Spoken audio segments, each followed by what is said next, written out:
Recently, many people ask me if this space capsule house need to assemble after it landed. My answer is no. This house is integral export and it is shipped by sea.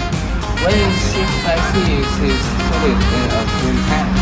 And when it arrives to port, all you need to do is you ask a truck to take it back to your house and connect the electric and the water, and then you can live it. The water and the electricity connection can be customized due to the standard of various countries. If you need it, the household appliances can be customized too.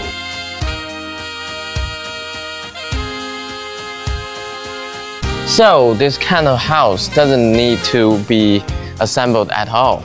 It's very easy installation.